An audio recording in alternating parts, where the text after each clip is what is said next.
Bonjour, c'est Dr Walid Mekedem et aujourd'hui on va parler d'un sujet qui concerne surtout les hommes et je suis sûr que ça va intéresser les femmes qui vont peut-être comprendre pourquoi chez monsieur, à chaque fois, la dernière goutte est pour le slip, pour le pantalon. Alors je dis pas que ça concerne tout le monde, mais dites-moi en commentaire si je me trompe en disant que ça concerne du monde. Et on va essayer de donner des explications à ce phénomène. Il y en a quelques-unes. Et je vais y venir tout de suite. Alors, en tout cas, après 50 ans, une des causes principales, c'est quand même celle liée à la prostate. Vous connaissez peut-être l'hypertrophie bénigne de la prostate. Chez beaucoup d'hommes après 50 ans, ça grossit, ça grossit, ça grossit. Et j'ai fait un petit schéma pour vous expliquer, un petit dessin. Donc, vous m'excuserez d'avance, d'accord? Je ne suis pas Van Gogh. Ça ressemble plus à un Picasso ce que j'ai fait. Mais je pense que ça va être suffisant. Donc, alors, attendez, je vous montre. Alors, vous devinez ce que c'est? Non, pas trop. Bah, je vais vous expliquer. En rouge, là, c'est vu de profil, hein. Vous imaginez qu'on est de profil. Donc, c'est la vessie, d'accord, avec un petit peu de pipi ici, dessiné. Et le truc noir en dessous, c'est la prostate. Et la prostate, elle est traversée par l'urètre, donc le tuyau qui va de la vessie jusqu'à la sortie. Donc, voilà, je n'ai pas très bien dessiné, mais je pense que vous comprenez. Et quand cette prostate est trop grosse, elle peut capturer à ce niveau-là de l'urine. Parce qu'ici, en fait, on a une porte, on a un sphincter. Bon, j'ai pas bien raccroché les choses, mais vous imaginez bien qu'on a une porte sous la vessie, qu'on en a une là à la sortie de la prostate. Vous faites pipi, tout s'ouvre. Après, ça se ferme. Et si ça se ferme en haut et en bas, entre les deux, bon, bah, ça reste coincé. Et après, une fois que vous remontez le pantalon, vous allez vous asseoir, faire quelque chose, c'est comprimé, enfin, ça sort. Et on a les gouttes qui vont dans le pantalon. Donc ça peut être une des raisons qui explique le phénomène de gouttes retardataires lié à l'hypertrophie bénigne de la prostate. Et évidemment, en général, avec l'hypertrophie bénigne de la prostate, on a d'autres symptômes. On n'a pas que ça. On peut avoir des difficultés à faire pipi, on peut avoir cette envie d'aller tout le temps aux toilettes, le fait d'être réveillé beaucoup la nuit pour aller faire pipi. Il y a d'autres symptômes qui s'ajoutent. Je pourrais en parler dans une autre vidéo, c'est pas trop le sujet aujourd'hui. Mais voilà, si on a beaucoup de symptômes qui s'ajoutent à ça, après 50 ans, on peut penser que c'est potentiellement lié à ce problème et du coup, il faut consulter parce que l'hypertrophie bénigne de prostate, ça se traite dans une certaine mesure, que ce soit médicalement ou chirurgicalement, en fonction des symptômes générés de la gêne que ça occasionne. Voilà pour une des premières causes.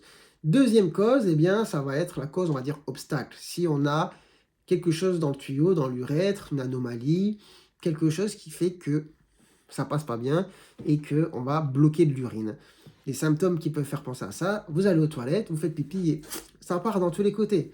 C'est bizarre quand même, d'habitude c'est un jet normal, c'est fluide. Là ça part dans tous les sens et à chaque fois. Bon, c'est qu'il y a quelque chose quand même, hein, d'embarrassant à l'intérieur qui fait que ça passe pas bien, ou vous allez faire pipi et puis c'est faible quoi. On est sur un jet qui est pas très puissant, vous forcez mais on est sur un petit robinet là, hein, on a timide le robinet. Ça, plus ça, plus ça, avec le fait qu'après on a les gouttes, on peut penser qu'on a une cause urologique au niveau de l'urètre qui fait que ça passe pas bien, qu'on a un petit blocage. Et là, franchement, ça vaut le coup d'aller consulter, d'aller voir un urologue. Ça, c'est une des causes. Pas forcément les plus fréquentes, mais il faut savoir y penser. Maintenant, quelque chose, je pense, très fréquent, c'est la troisième cause qu'on va dire idiopathique. C'est-à-dire, on ne l'explique pas vraiment par quelque chose de objectivable, visuellement. C'est en fait, voilà, de la rétention, on va dire, qui peut être liée à un phénomène de faiblesse neuromusculaire au niveau des muscles du périnée. Parce qu'on a des muscles qui permettent la miction, on a les muscles du plancher, le plancher du slip, hein, le périnée, avec le muscle bulbaire, je sais pas, il y a plusieurs noms, bulbo, enfin bref, je vais pas dire de bêtises, retenez le bulbaire, le muscle au niveau du périnée qui va se trouver vraiment tout en haut de la verge, mais au niveau du plancher.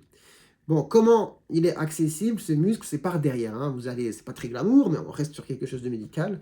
Vous levez un petit peu la bourse, vous savez de laquelle je parle, et puis vous appuyez dessus, d'accord? Parce que si on a une faiblesse au niveau de ce muscle qui est censé se contracter pour évacuer tout ce qui est évacué, eh bien peut-être que sur la fin, c'est pas assez puissant, c'est pas assez fort. On a des gouttes de temps, et une fois qu'on aura fait certains gestes, qu'on se sera assis, ça va sortir. Donc vous appuyez dessus après la miction pour essayer d'évacuer les dernières gouttes. Et après, on a des exercices aussi de rééducation périnéale qui peuvent s'ajouter pour essayer de renforcer tout ça.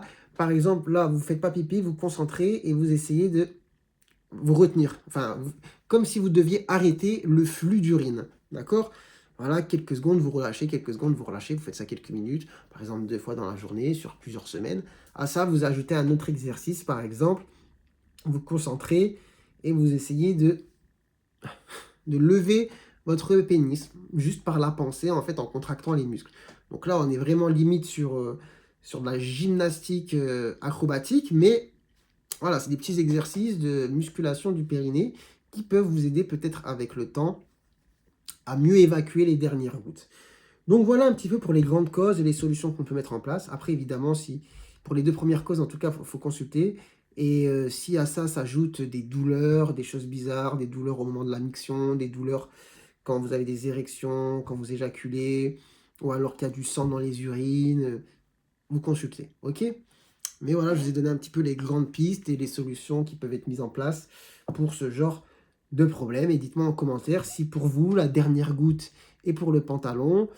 Voilà, et puis dites-moi un petit peu ce que vous faites pour solutionner ce problème, parce que là, on en parle comme ça légèrement. Enfin, je dis légèrement, je reste sérieux hein, dans mes explications, mais c'est quand même quelque chose d'embêtant et de gênant.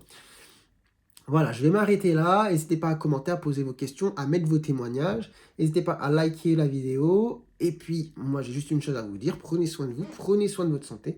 Et à très bientôt, je l'espère, pour de nouvelles vidéos. Allez, ciao, ciao.